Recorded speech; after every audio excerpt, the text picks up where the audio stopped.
Salve galera, professor Valci na área para fazer aquela correçãozinha do material entregue a vocês anteriormente, ok? Esse material é direcionado aos alunos do sistema de ensino atual, vocês receberam anteriormente e agora vamos fazer uma correçãozinha aqui, algumas dúvidas vocês me enviem via WhatsApp. Mas claro, qualquer pessoa que acessar esse vídeo, o conteúdo é sobre grandes navegações e mercantilismo, então qualquer aluno do ensino médio, segunda série, primeira série, terceira série, pré-ENEM, será muito útil, ok? Primeira, segunda e terceira questão, nós não vamos fazer a correção aqui. Então, galera atual, primeira, segunda e terceira questão, ela é dissertativa. Isso eu vou corrigir individualmente depois para saber o que cada um pensa a respeito do que foi questionado, ok? Então, vamos direto aqui nas questões objetivas, ok? Então, questão 4. Na Antiguidade e na Idade Média, apesar do nível técnico inferior, o tempo de produção diária, semanal ou anual era bem menor que no capitalismo. Como a religião tinha primazia sobre a economia, o tempo das festas e dos rituais religiosos era mais importante do que o tempo da produção, que foram, em boa parte, abolidos na esteira da modernização. Com base no texto acima, considere as assertativas abaixo. O trabalho na sociedade feudal era estruturado na servidão, que mantinha os indivíduos presos à terra, tendo que pagar uma série de obrigações em taxas e serviços. Apesar disso, o servo era preso à terra e não podia ser negociado como mercadoria, diferentemente do trabalhador no sistema capitalista, facilmente descartado e substituído.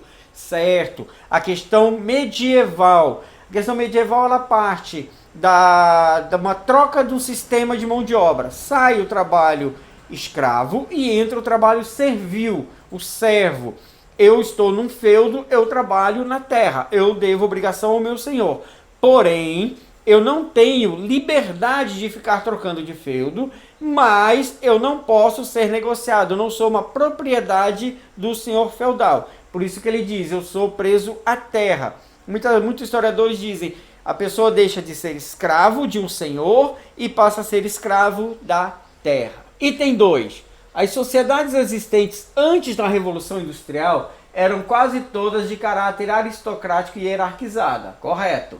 A economia era primordialmente agrícola, em que o comércio ocupava um papel complementar. Esse comércio vai começar a ganhar mais força, principalmente depois do movimento das cruzadas, a reabertura das rotas comerciais ao Oriente. O objetivo máximo era suprir as necessidades da sociedade como um todo. Com o advento da economia de mercado capitalista, o objetivo era a obtenção do lucro, mesmo que fosse necessário transformar a força de trabalho em mercadoria. E é o que aconteceu, né? Hoje em dia todos nós vendemos o nosso trabalho, a nossa força de trabalho. Sem isso, nós não conseguimos sobreviver dentro de um mercado capitalista. Ou eu sou o capitalista maior, dono da empresa, ou eu sou o capitalista que vende a minha mão de obra, vende o meu trabalho. Item 3. A sociedade capitalista é uma organização social regida pelas necessidades das leis de mercado, não apenas para satisfazer as necessidades humanas. Nelas, os trabalhadores modernos são livres, pois não estão sujeitos à autoridade de um senhor, como antigamente. Porém, na economia de mercado atual, os empregados só têm participação como vendedores de sua força de trabalho. Correto. Ele disse, eu só tenho participação vendendo o meu trabalho. Na Idade Média, qual era a minha participação? Eu produzia, parte eu pagava os impostos, parte do que eu produzia era meu. Porém, se desse alguma crise, tipo, deu um problema climático, minha produção foi pequena, interessa, eu tinha que dar minha parte lá do senhor. Se sobrasse pouco para mim, quem ia passar fome era eu, não o senhor feudal. Já na venda de mão de obra, na minha força de trabalho, eu estou vendendo meu trabalho. Se a empresa não falir, eu continuo recebendo com crise ou sem crise. Quando tem crise grave, as empresas fecham, aí tem o problema. Se você não tem o teu trabalho, você não tem o teu salário. Então, os 3 itens aí estão corretos. Então, a alternativa é letra E. Quinta, uma frase conhecida aí, muita gente já deve ter ouvido. A ocasião fez o ladrão. Francis Drake tratava sua guerra de pirataria contra a Espanha papista quando roubou as tropas de mulas que levavam o ouro do Peru para o Panamá. graças à cumplicidade da rainha Elizabeth I. Ele reincide e saqueia as costas do Chile e do Peru antes de regressar pelo Oceano Pacífico e depois pelo Índico. Ora, em Ternate, ele oferece sua proteção a um sultão revoltado com os portugueses. Assim nasce o primeiro entreposto inglês ultramarino. A tática adotada pela Inglaterra no século XVI, conforme citada no texto, foi o meio encontrado para. Essa tática aí é muito comum a gente ouvir falar nesse período. França e Inglaterra usavam muito isso. Como eles não tinham colônias grandes ativas, eles usavam a pirataria. Só que, tipo, não sou eu que estou roubando, não é a Inglaterra. Eu contrato um pirata, são os famosos corsários. Eles navegam com a bandeira inglesa, cometem crimes e traz para a Inglaterra. Se eles forem pegos, eles não são ingleses. Não foi a Inglaterra que roubou, foi o pirata. É um roubo justificado, legalizado, pelo menos pelos ingleses, né? Então, a tática adotada pela Inglaterra, conforme citado no texto, foi o meio encontrado para restabelecer o crescimento da economia mercantil? Não.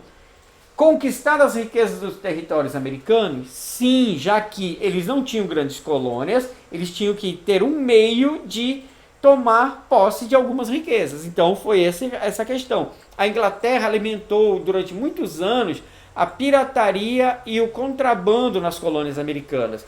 Até para o próprio colono que morava aqui, muitas vezes era mais vantajoso vender para o traficante, ou digamos lá, para o traficante inglês, né, vender por debaixo do pano, contrabando, do que entregar para a coroa. Porque você tinha que vender para a coroa ao preço que a coroa da metrópole queria te pagar. Sua colônia é portuguesa, eu produzi ouro, quem determina o preço do meu ouro não sou eu, é Portugal. Então vender para o inglês eu ia ter mais lucro do que deixar para Portugal. Então legalizar a ocupação de possessões não. Adesão de potências europeias também não, porque nessa época era corrida danada pelo monopólio. Não existia liberalismo, eles não queriam liberalismo comercial. A colônia é minha, quem explora sou eu. Se eu que tenho ouro, todo o ouro é meu. Tu quer ouro? Compra de mim. Fortalecer as rotas do comércio marítimo também não. A questão deles era apenas conquistar riquezas.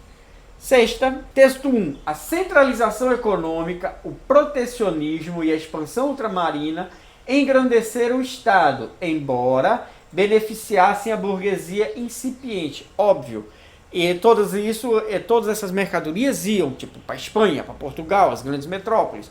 Mas quem estava por trás bancando grande parte das viagens eram as empresas de navegações burguesas. Então a nação ganhava e a burguesia também. Texto 2. As interferências da legislação e das práticas exclusivistas restringem a operação benéfica da lei natural na esfera das relações econômicas. Entre os séculos XVI e XIX, diferentes concepções sobre as relações entre Estado e economia foram formuladas.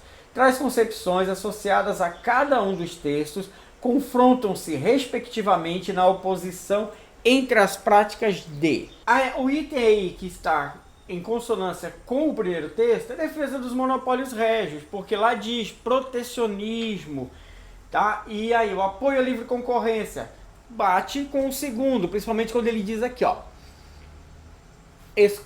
as interferências da legislação restringem a operação benéfica da lei natural, a lei natural da concorrência, né, de um buscar o seu lugar, o outro buscar o lugar dele sem interferência. O melhor chega na frente. Então, as medidas mercantilistas, elas cortavam muito isso. Os estados mercantilistas, eles trabalhavam com monopólio, eles trabalhavam com mercado fechado. Então o liberalismo não era muito a dos estados mercantilistas. Então, defesa dos monopólios régios e apoio à livre concorrência é o item que está em consonância com o texto 1 e 2. Questão 7. Potosí e Vila Rica foram duas cidades economicamente importantes das Américas espanhola e portuguesa, respectivamente, uma vez que do entorno delas foram extraídos metais preciosos. A acumulação desses e de outros metais, o controle da balança comercial e o monopólio do comércio colonial foram parte de uma política econômica que fortaleceu os estados europeus e garantiu seu desenvolvimento econômico posterior. Então, assinale a alternativa que apresenta corretamente os metais extraídos do entorno dessas duas cidades coloniais e a política econômica a qual o texto se refere. Então, metais extraídos, diamante e cobre, política monetarista. Primeira coisa, nós estamos falando do quê? Grandes navegações, colonização, nós estamos falando da política do mercantilismo, ok? E uma das funções ou uma das características do mercantilismo é o metalismo. Então, qual vai ser a correta? Uma a qual já tem aí a questão do metalismo, ok? Então, monetarismo não é a questão de, nesse período, quanto mais metais preciosos você adquirisse, mais rico seria a sua nação, ok? Então, ouro e diamante, política monetarismo. Letra C, cobre e níquel, aí já entra no metal. Cobre e níquel, eles estão dentro dos metais preciosos? Não, ok? São metais de baixo valor. Letra D, extraídos prata e ouro, política econômica mercantilismo, aí bateu prata, Potosí e o ouro de Vila Rica. Então essas são os metais extraídos naquele período e eles fazem menção à política econômica do mercantilismo, ok? E a última é metais extraídos, níquel e prata, e entra na questão da valorização do níquel, que é bem inferior à questão do ouro e do diamante em cima, o ouro e a prata da questão do item D. E oitava, para a gente encerrar, a história do subdesenvolvimento da América Latina integra, como já se disse, a história do desenvolvimento do capitalismo mundial. Nossa derrota esteve sempre implícita na vitória alheia. Nossa riqueza gerou sempre a nossa pobreza para alimentar a prosperidade dos outros impérios e seus agentes nativos. Na alquimia colonial e neocolonial, o ouro se transforma em sucata e os alimentos se convertem em veneno. Olha que coisa! Eduardo Galeano, importante jornalista e intelectual uruguaio, se alinhava ao grupo dos pensadores de esquerda da América Latina. Percebem-se sinais desses elementos no fragmento acima. Esses sinais representam uma visão comum da historiografia latino-americana. Assinale a alternativa que melhor representa essa visão.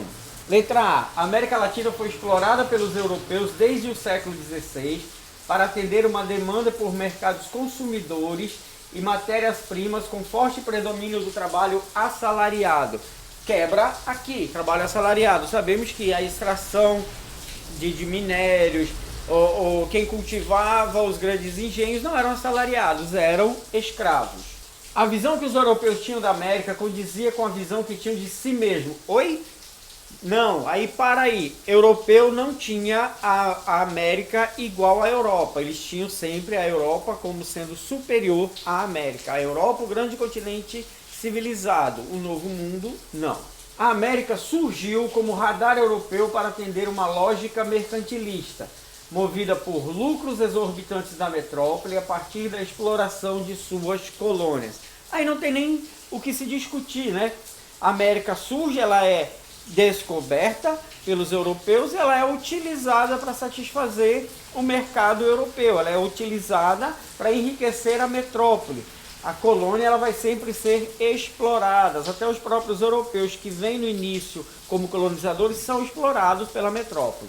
Então não tem para onde seguir, a alternativa certa aí é letra C.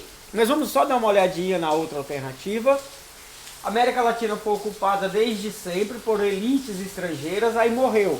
Não eram elites que vinham para cá, no primeiro momento eles trouxeram pessoas até que eles chamavam de degregados. Muitos se diziam vir cumprir penas aqui, depois voltavam. Então a elite mesmo, ela não vem, ela comanda da Europa, ok? Então, gente, finalizando aí essa primeira parte, em breve nós teremos um outro vídeo com o restante das questões e também estarei enviando para vocês o link lá do YouTube para vocês assistirem à vontade, curtirem à vontade, tocar sininho à vontade. Valeu, galera, até a próxima!